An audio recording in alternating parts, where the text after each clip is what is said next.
Hello बच्चों, कैसे हो? आशा करते हैं कि आप लोग बहुत मस्त होंगे। तो आज का ये जो वीडियो है ये है विद्युत धारा के बारे में हम बताएंगे। तो जो बच्चे मैट्रिक की तैयारी कर रहे हैं उसके लिए बहुत ही इम्पोर्टेंट टॉपिक है, इसलिए आप इस वीडियो को ज़रूर देखें। तो हम इसमें पढ़ रहे हैं आवेश।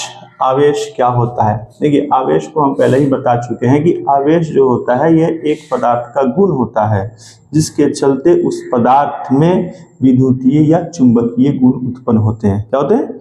विद्युतीय और चुंबकीय गुण उत्पन्न होते हैं। किसके कारण? आवेश के कारण। ये आवेश जो होता है दो प्रकार के होता है। आवेश कितने प्रकार के होते हैं?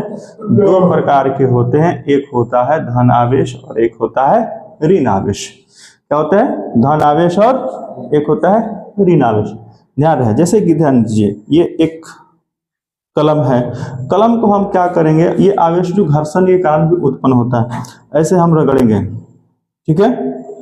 जैसे ही इसमें हम रगड़ते हैं तो इसमें ये जो कलम होता है ये आवेशित हो जाता है और ये अपना जिसका इसका व्यवहार कुछ अलग था, ये चुंबक का गुण नहीं था इसमें, लेकिन जैसे ही हम इसको अपने सूखे बालों में रगड़ते हैं तो इसलिए होता है आवेशित और ये अपने व्यवहार से अलग व्यवहार करना शुरू कर देता है। ये इसमें चुंबकीय क्षेत्र उत्पन्न हो जाता है।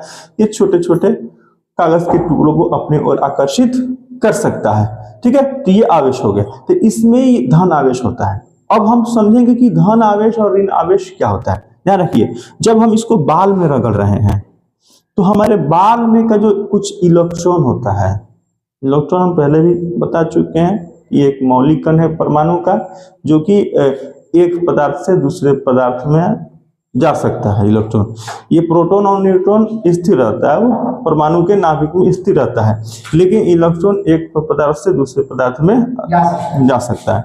तो हम जब इसको रगड़ते हैं तो हमारे बालों में के जो इलेक्ट्रॉन होते हैं इसमें आ जाते हैं। क्या होते हैं? इस कलम में आ जाता है, ये आवेशित हो जाता है। तो ये धन आवेश क्या होता है? ध्यान रखिएगा, जब हम इसको रगड़ रहे हैं तो बाल में से इलेक्ट्रॉन इसमें आ रहा है, तो यानी इलेक्ट्रॉन देने वाला कौन हो गया? हमारा बाल हो गया। तो जो देने वाला इलेक्ट्रॉन जिसमें से निकलता है, इलेक्ट्रॉन जिस पदार्थ से निकलता है वो उसमें होता है धन आवेश। यानी हमारे बाल में कौन आवेश आएगा? धन आवेश। और इसमें आ रहा है, कलम में आ रहा है, तो इस पेन में कौन सा आवेश होगा?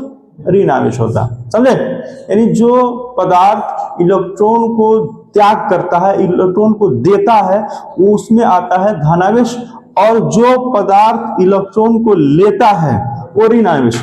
अब जानते करते हो, जो देने वाला होता है वो धनी होता है और जो लेने वाला होता है वो कर्जदार होता है, ऋणी होता है। ऋण का मतलब होता है कर्ज, ठीक है। तो ये ले रहा है फिर, तो इसको क्या कहते हैं? ऋण आवेश इसमें होगा। इसमें कौन सा उत्पन्न होगा? आवेश, ऋण आवेश होगा। तो वही है कि आवेश की, और देखिए आवेश की उत्पत्ति का मुख्य कारण इलेक्ट्रॉन का स्थानांतरण है। जब तक इलेक्ट्रॉन का स्थानांतरण नहीं होगा उसमें आवेश उत्पन्न नहीं होंगे। ये कलम में आवेश इसलिए आ रहा है क्योंकि इलेक्ट्रॉन का स्थानांतरण हो रहा है, यानी हमारे बाल में से इलेक्ट्रॉन इस पेन में आ रहा है, ठीक है। धन आवेश, जैसे कि यहाँ बता भी दिया है कि धन आवेश किसे कहते हैं? जब किसी पदार्थ से इलेक्ट्रॉन बाहर निकलता है तो उसमें उत्पन्न आवेश धन आवेश होगा। यानी हमारे बाल से अगर आवेश इस पेन में आ रहा है तो इस पेन में ऋण आवेश होगा और हमारे बाल में धन आवेश होगा। समझ आया बात?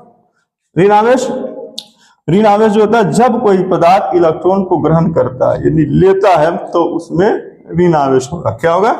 ऋण आवेश होगा। और जो देता है उसमें धन आवेश होगा। तो ये थोड़ा सा आवेश का थोड़ा गुण भी समझेंगे। ध्यान रखें, जैसे कि मान लीजिए ये धन आवेश है और ये ऋण आवेश है,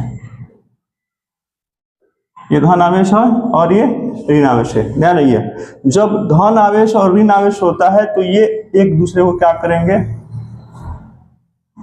आकर्षित करेंगे। क्या करेंगे? आकर्षित। एक दूसरे को क्या करेंगे?